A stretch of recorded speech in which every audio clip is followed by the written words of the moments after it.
So imagine waking up one morning, making your coffee, and suddenly realizing you are standing dead center in the middle of a massive, elaborate movie set. Oh, wow. Okay. Yeah, the studio lights are blinding, cameras are rolling, and everyone around you, like your family, your coworkers, even the barista, they are all hitting their marks perfectly. Like they've rehearsed it. Exactly. They are reciting their dialogue with absolute precision. But the really terrifying part for you is that you don't have a script in your hand. Right. You're just totally in the dark. You are just improvising. Yeah. You are trying your absolute best to react, making what you genuinely believe are spontaneous free-willed choices. I mean, that sounds incredibly stressful. It is. But now, imagine someone taps you on the shoulder and whispers a horrifying secret. You actually do have a script. Wait, really? Yeah. Every word you just said, every spontaneous choice you just made, every stumble, every laugh, it was all meticulously written down for you before you were even born. That is wild. You weren't improvising at all. You couldn't see the pages. It is a profoundly unsettling thought experiment to start us off. We hold so tightly to this foundational belief that we are, the sole authors of our own lives. Oh, absolutely. So to have that authorship fundamentally challenged, to confront the idea that our autonomy might just be complete biological and cosmological illusion, it is deeply disruptive to how we view our identity. And disruptive is like the perfect lens for what we are exploring in today's deep dive. We are looking at this incredibly structured, honestly mind-bending 2008 essay titled Fate and Transcending Fate. Written by an author named Zhu Feng. Right. And the mission for us today is to unpack this highly detailed philosophical framework. The author argues that the universe is essentially a strict, rigid script. A literal operating program. Exactly. But then he goes on to claim that he possesses the actual instruction manual for how to hack that code. So we're going to look at the mechanics of this program, how it redefines time, and how you supposedly break free from it. Before we jump into those mechanics, though, I think it's crucial to establish some ground rules for our exploration today. Yeah, that is a really good idea. Because the source material we are examining touches heavily on some very sensitive philosophical, existential, and religious themes. The author weaves together major historical figures and sacred concepts from various global faiths. He covers a lot of ground. He really does. So I want to make it explicitly clear to you listening. We are not here to endorse these viewpoints. We are not taking sides, and we certainly aren't validating the author's claims as absolute truth. Right, we're just messengers here. Exactly. Our goal is strictly to impartially analyze the fascinating concepts contained within the text itself. We are treating this as a piece of profound philosophical architecture and just exploring how it's built. We are just putting the text under the microscope to see what makes it tick. So, okay, let's unpack this. The foundation of the author's argument is a very hardline, uncompromising take on fatalism. Yeah, it really doesn't leave any wiggle room. It talks extensively about the Tao. And usually when you encounter the concept of the Tao, you think of something misty, right? Like spiritual, maybe a flowing river or some abstract life force. Sure, something very fluid. But this text redefines it completely. It describes the Tao not as a mystical concept, but as a rigid, inescapable program. It's a perfect operating mechanism. Exactly. One that absolutely nobody and no force can resist or alter. The author strips away the abstract mysticism entirely. He leaves behind this cold, hard logic. In this framework, the Tao is just absolute inevitability. Right. The text makes the point that fatalism asserts that all changes, all developments, from your birth and the rate at which you age to your sudden fortunes and devastating misfortunes, they are all predetermined by a heavenly mandate. Which means the individual life is just completely powerless. Totally powerless. The text argues that you can only go with the flow of destiny, because fighting it is, well, it's as illogical as a rock deciding it doesn't want to be affected by gravity. I love that comparison. And the examples used in the text to hammer this home are just incredibly vivid. They start on a macro level, like the Earth has no choice but to orbit the sun. Right, physics demands it. Yeah, and the moon has no choice but to orbit the Earth.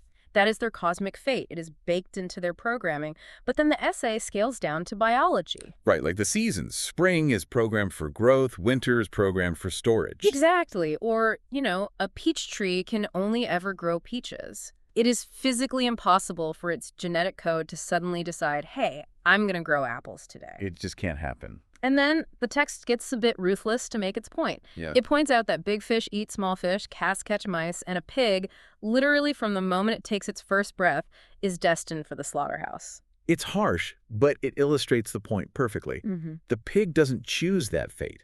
It is inevitable. It is programmed. Yeah. And the underlying strategy here is fascinating.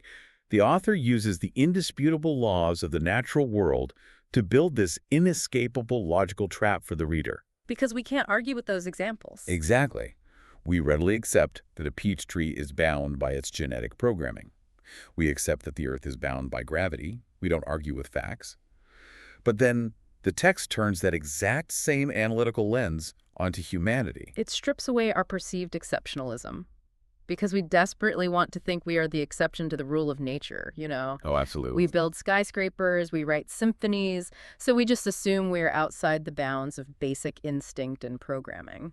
But the text asserts that humans are absolutely no different from the peach tree or the planet.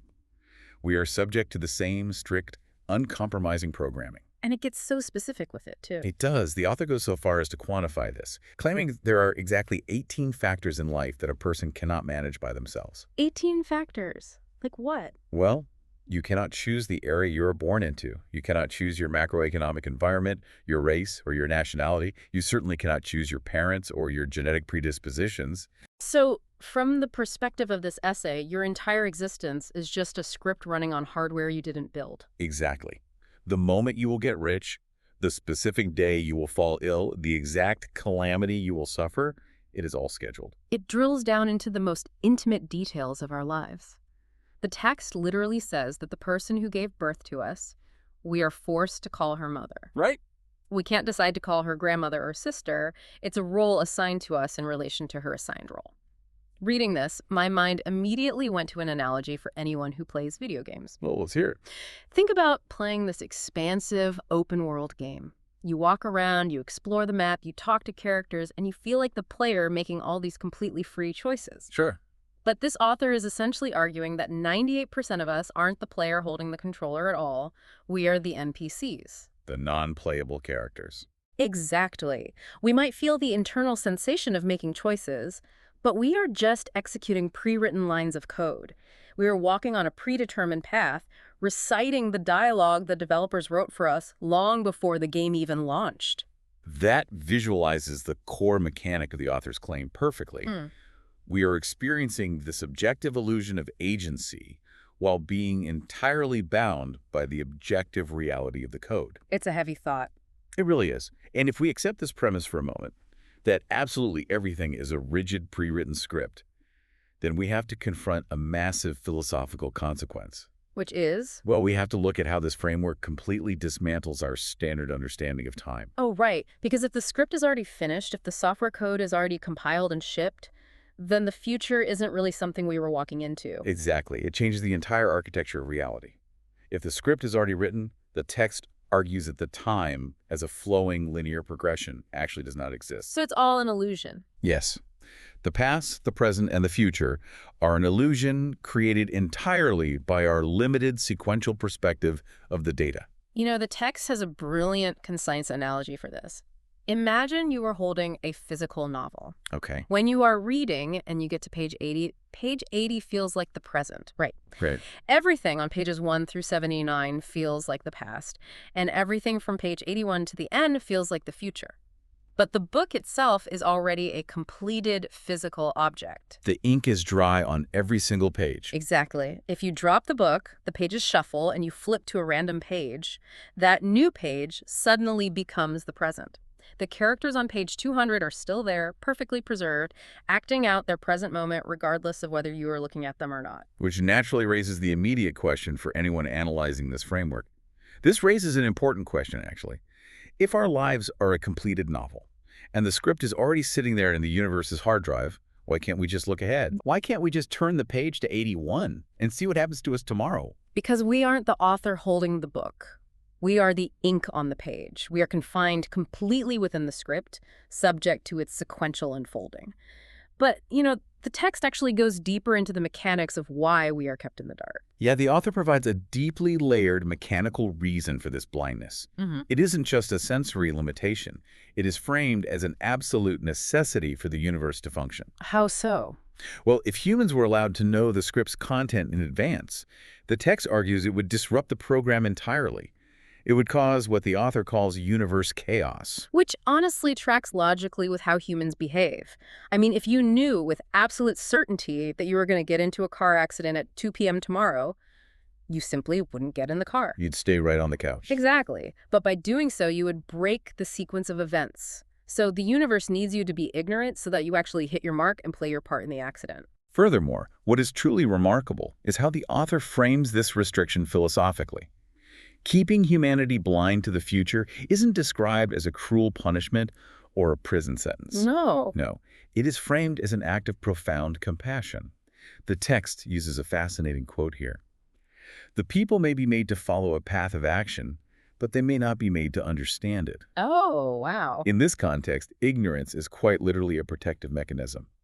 It shields us from the crushing, overwhelming weight of absolute fatalism, allowing us to experience the unfolding of our scheduled lives as if it were a genuine adventure of discovery. Okay, hold on. I need to stop you there because I am genuinely losing the thread on this next part. What's tripping you up? I admit I am confused by a major contradiction in the text, because the author spends all this time setting up the Tao as a flawless, perfect, rigid mathematical program, right? Right.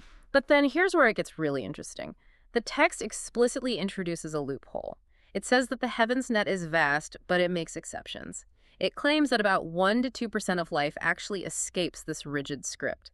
Ah, yes, the anomalies. Yeah, but if the system is a perfect, divine operating mechanism, how can it have a 1 to 2% glitch rate? That sounds incredibly flawed, not perfect. That is the exact paradox a critical reader should spot. But the author addresses this not as a flaw in the code, but as a built-in contingency protocol. Like a backup plan. Basically, Mhm. it is an acknowledgement that while the macroscopic program is absolute, the microscopic elements possess a tiny fraction of variance. Returning to your movie set analogy earlier, Yeah. the text explains that in highly specialized circumstances, an actor might suddenly stop playing their assigned role. They might just walk off the stage. And the whole movie doesn't fall apart. No, because when that happens, the universe doesn't crash. The director simply steps in and patches the narrative. The system immediately replaces that actor with someone else to speak those lines and keep the plot moving forward. Oh, I see.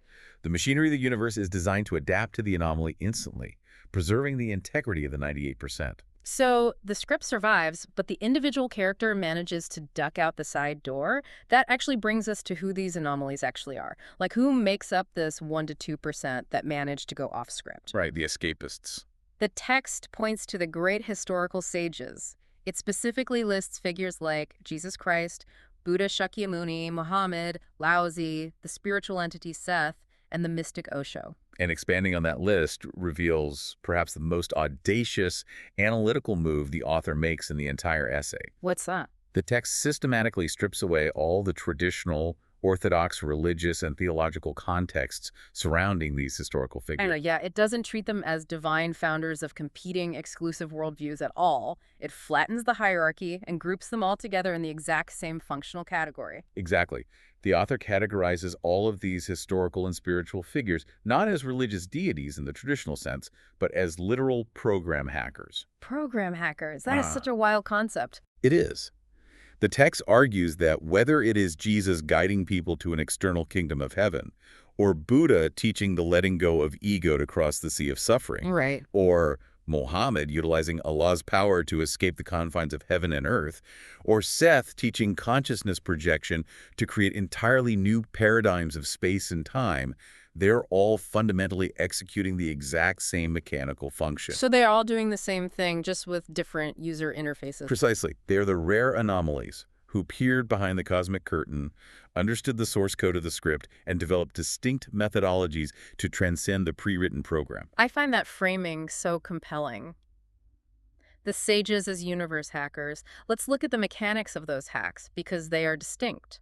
Buddha's hack, for instance, focuses on severing desire. Right, severing attachment. Because if the script controls you by dangling carrots and sticks like desire for wealth, fear of death, then achieving ego death means the script's hooks no longer catch on to you. You become unprogrammable. That's a great way to put it. And then Jesus's hack, according to this framework, involves shifting allegiance to a higher off-server reality, the kingdom of heaven, effectively declaring diplomatic immunity from the earthly script. It's fascinating. It really is. Which leads us to the ultimate question for you listening. If it is historically possible to escape the script, how do you actually do it today? How do we hack our own program? Well, the author is incredibly explicit that good intentions or mere spiritual curiosity are entirely insufficient. To escape, the text demands a rigorous intellectual and mechanical understanding. Meaning we have to actually study the system. Yes. We must not only know what is happening around us, but why it is happening. The analogy to lean on here is the difference between a software user and a software engineer. Oh, that makes sense. A person who simply uses a smartphone can't change the operating system. They are completely bound by the user interface designed for them. But a programmer, someone who understands the underlying binary and the command line, can rewrite the actual functions. So we have to become programmers of reality. Essentially, yes. The text argues we must thoroughly understand the mysteries of life, time, and space to find a breakthrough. And the practical, everyday method the author provides for achieving this breakthrough is wildly counterintuitive. It really throws you for a loop. To break free from the code, the text says you have to employ what it calls chaotic thinking. Chaotic thinking. Yeah. You absolutely cannot resonate with the masses because 98% of people are blindly following the predetermined script. So if you act like them, you are trapped in the code with them. You have to, as the text translates, act against the path. We can understand chaotic thinking by thinking about how social media algorithms work. An algorithm learns your predictable habits, what you like, what you linger on, what you fear, and then it feeds you a script based on that data. Trapping you in a predictable loop. Exactly. If you want to break the algorithm, you have to start clicking on things you absolutely hate. You have to behave randomly and erratically. The algorithm gets confused, it can't predict your next move, and you slip out of its control. Oh, that's a perfect modern analogy. The author's instructions for chaotic thinking mirror this exactly. You must deliberately invert your natural, socially conditioned responses. When others are terrified, you must cultivate profound calm. When others are relaxed, you must be vigilant. You literally have to be the opposite of the room. Right. You must force yourself to be idle when society demands frantic busyness, and you must dive into tasks that society considers utterly useless. The text takes it to an extreme level, though. It says you have to actively dislike what the majority likes and cherish what the majority discards. It literally instructs the reader to laugh when others cry and cry when others laugh. It's very jarring. And I really have to push back hard on this specific mechanic because if you are forcing yourself to laugh at a funeral simply because everyone around you is crying, are you actually expressing genuine free will? That's a very fair point. Or are you just tethering your behavior to the crowd in reverse? Isn't deliberate, forced contrarianism just another type of predictable programming? I mean, if my every action is still entirely dictated by calculating the exact opposite of what you are doing, I'm still not writing my own script. I'm just reading your script backward. That is a phenomenal critical challenge to the text. You are identifying the classic paradox of rebellion. If a rebellion is entirely defined as a reaction to a dominant force, it remains fundamentally tethered to and defined by that exact same force. Exactly. You're still trapped. However, analyzing the internal logic of the essay, the author seems to position this chaotic thinking not as the final liberated state of existence, but rather as a violent, temporary boop sequence interrupt. Like a shock tactic. Yes, exactly. It is a way to violently shake the actor awake so they realize they are standing on a stage wearing makeup. It breaks the hypnotic, rhythmic lullaby of the script. Once the predictable pattern is shattered by that chaos, then the space is cleared for true autonomous programming to theoretically begin. Okay, viewing it as a system reset makes much more sense. You press all the wrong buttons on the control panel simultaneously just to force the machine to crash so you can reboot it in safe mode. Right, that's the idea. So where does this all lead? If the sages hacked the system in antiquity and chaotic thinking is the method to crash the system now, how do we rebuild it? This brings us to the final central piece of the author's framework, which introduces a very specific solution.